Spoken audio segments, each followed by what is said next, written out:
ஒரு நடிகர் வந்தா முதல்ல போயிட்டு இந்த செல்ஃபி எடுக்கிறது, ஒரு போட்டோ எடுத்துக்கிறேன்னு சொல்றது இன்னும் நீங்க திருந்தவே இல்லை. இப்ப கூட நான் பார்த்தேன், இன்ஸ்டாகிராம்ல அஜித் சார் வந்து திருப்பதிக்கு போயிருந்தப்போ எல்லாம் ஒரே கத்து தலை அப்படின்னு சொல்லிட்டு போட்டோ எடுக்கிறதுக்கு போகிறது. யாரை பார்த்தாலும் முதல்ல இந்த போட்டோ எடுக்கிறது விடுங்க. அந்த போட்டோ வச்சு நீங்க என்ன பண்ணுவீங்க? எல்லார்கிட்டையும் காமிப்பீங்களா இது மாதிரி நான் இன்னும் போட்டோ எடுக்கிறேன்னு? அவங்களுக்கு உங்களை தெரியவே தெரியாது. இது மாதிரி நீங்க போட்டோ எடுத்திருக்கிறீங்க எனக்கு சொல்லிட்டு நீங்க போயிட்டு நேர்ல காமிச்சீங்கன்னா அவங்களுக்கு தெரியுமா? உங்களுக்கு வேணா அவங்கள தெரியும், அவங்களுக்கு உங்களை தெரியுமா? அதனால ஏதாவது ஆக போகுதா? ஒண்ணுமே கிடையாது. முதல்ல உங்களை நீங்க விரும்புங்க. உங்களுக்குள்ள ஹீரோவை வெளியே கொண்டு வாங்க. உங்களுக்குள்ள ஹீரோயினை வெளியில கொண்டு வாங்க. சரிங்களா?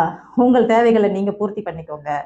நீங்க என்னதான் பண்ணினாலும் நாம உழைச்சாதான் நம்ம வாழ முடியுன்றத புரிஞ்சுக்கோங்க. யோசிச்சு விஜய் சாருக்கு வழி விடுங்க. கூட இறங்கி வேலை செய்யுங்க. மதர் போறாங்க.